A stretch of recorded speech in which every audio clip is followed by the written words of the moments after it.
the rage, the fucking rage that must have been going through that man's mind.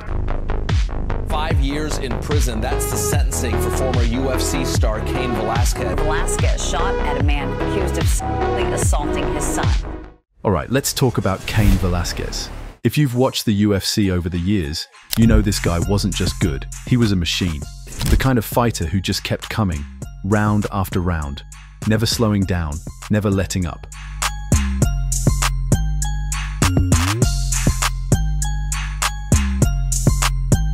We're talking about a heavyweight with the gas tank of a lightweight, smashing through some of the toughest names in MMA history.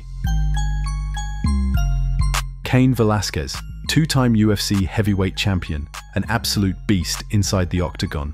But here's the crazy part. After stepping away from MMA in 2019, Cain didn't just disappear. Nope, he went straight into pro wrestling, first tearing it up in Mexico's Lucha Libre, AAA, then jumping into WWE's massive spotlight. So today, we're asking one big question. Was Cain Velasquez the greatest heavyweight the UFC has ever seen? Stick around. Let's break it all down.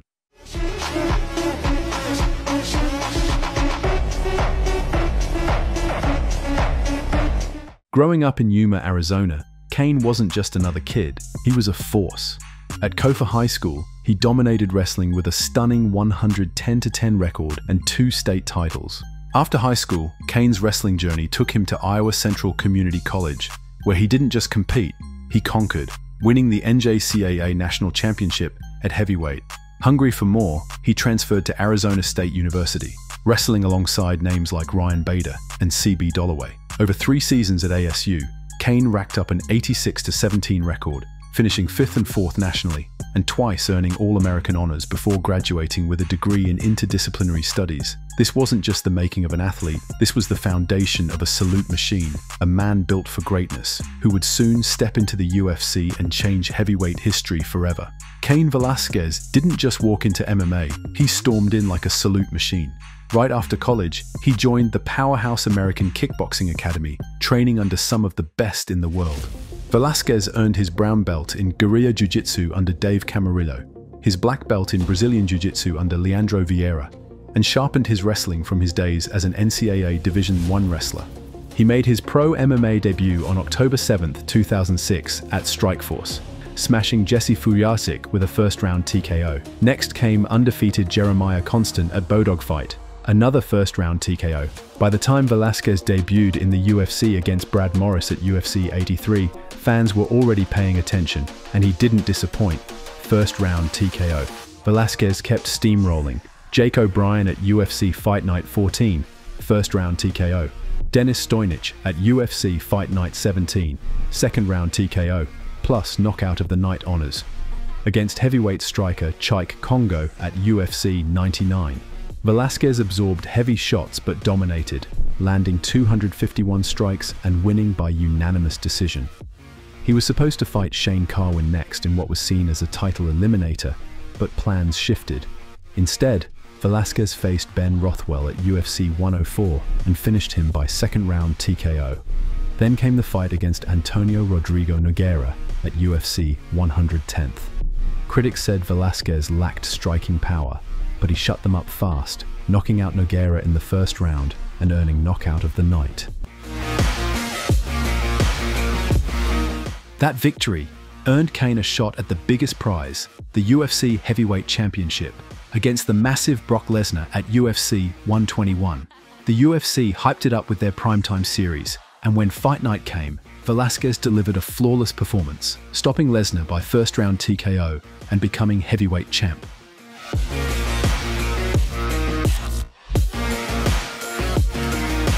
But machines, even salute machines, can break. Velasquez tore his rotator cuff in the Lesnar fight, sidelining him for months. When he returned, he faced Junior Dos Santos on the first ever UFC on Fox event, and shockingly, Velasquez lost by knockout just 64 seconds into round 1. Later, it came out that Dos Santos was fighting with a torn meniscus, and Velasquez had re-injured his rotator cuff just a week before. Both men were battling injuries that night. Velasquez was then set to face Frank Mir at UFC 146, but after Alistair Overeem got suspended, Mir was bumped up to face Dos Santos, and Velasquez fought Antonio Silva instead. It was a bloodbath. Velasquez overwhelmed Silva with a vicious first-round TKO, leaving no doubt about his title intentions. Dana White made it clear Cain was next for the belt. The rematch with Dos Santos was set, first for UFC 152, then moved to UFC 155. This time, Velasquez was unstoppable. Over 5 rounds, he dominated Dos Santos, reclaiming the heavyweight title by unanimous decision. Velasquez landed 111 significant strikes and 11 takedowns, the first time in UFC history a fighter posted triple-digit strikes and double-digit takedowns in one fight. In his first title defense, Cain faced Antonio Silva again at UFC 160. The result? First-round TKO. Another day at the office. Then came the rubber match with Dos Santos at UFC 166. Velasquez battered Dos Santos relentlessly, stopping him by TKO in the 5th round and cementing himself as one of the scariest champions the division had ever seen. On April 29, 2014, the UFC chose Velasquez and Fabricio Werdum as coaches for the debut season of the Ultimate Fighter Latin America, setting them up for a showdown at UFC 180. But once again, injury hit. On October 21st, Velasquez pulled out due to a torn meniscus and sprained MCL, replaced by Mark Hunt. Velasquez underwent surgery just 2 days later. When the rescheduled bout finally happened at UFC 188 on June 13, 2015, Velasquez wasn't at his best. Fighting in Mexico City's thin air altitude, 7,300 feet, he admitted afterward that he'd only moved his camp there 2 weeks before the fight, while Werdum had spent over a month adjusting. In a back-and-forth fight, Velasquez was caught in a guillotine choke in round 3, losing his belt. It was a shocking moment for fans, a champion dethroned but far from forgotten. Like, subscribe, and hit the bell for more deep dives into MMA legends like Cain Velasquez. After dropping his heavyweight crown, Cain Velasquez was set for a fiery comeback. A rematch with Fabricio Werdum was booked for February 6, 2016 at UFC Fight Night 82, but fate had other plans. Both fighters pulled out with injuries, leaving fans waiting. Cain finally returned on July 9, 2016 at UFC 200, facing Travis Browne. He looked like the old machine again, finishing Browne with a savage TKO in the final seconds of round 1. The long-anticipated Werdum rematch got rescheduled for December 30, 2016 at UFC 207. But once again, disaster struck. The Nevada State Athletic Commission wouldn't clear Cain to fight, saying after medical exams and interviews that his backbone spurs made him unfit. Cain signed a fresh 4-fight contract and headlined UFC's first ESPN card on February 17, 2019, facing the powerhouse Francis Ngannou. But in a shocking twist, Velasquez was knocked out in under 30 seconds. After his debut WWE appearance later that year, Cain officially stepped away from MMA, leaving the USADA testing pool on October 4, 2019, and announcing his retirement on October 11. Cain had been a huge pro wrestling fan since childhood. By July 2018, he was chasing that dream, training at the WWE Performance Center under head coach Norman Smiley and joining Diamond Dallas Page's legendary yoga sessions.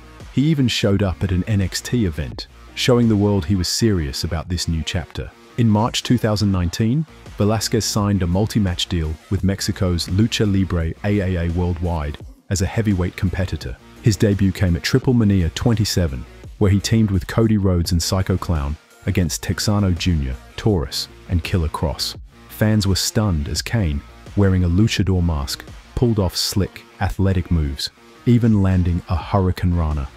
He sealed victory for his team by submitting Texano Jr. with a Kimura lock. Wrestling journalists, including Dave Meltzer, praised his debut, and fellow fighters like Daniel Cormier were blown away.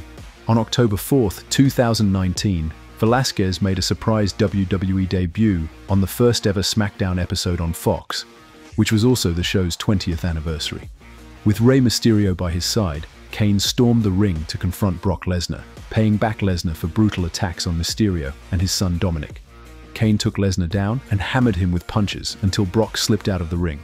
This set the stage for their WWE Championship showdown at Crown Jewel on October 31st, where Cain ultimately lost. WWE had planned to feature Cain at the Royal Rumble 2020, but an injury forced those plans to be scrapped. On April 28th, 2020, Cain was released from his WWE contract due to COVID-19 budget cuts. Was Cain Velasquez the greatest heavyweight in UFC history, or does another name stand above him? Drop your thoughts in the comments below. Like, subscribe, and hit the notification bell for more powerful deep dives into MMA legends and the warriors who shaped combat sports history. Stay tuned, more legendary stories are coming soon.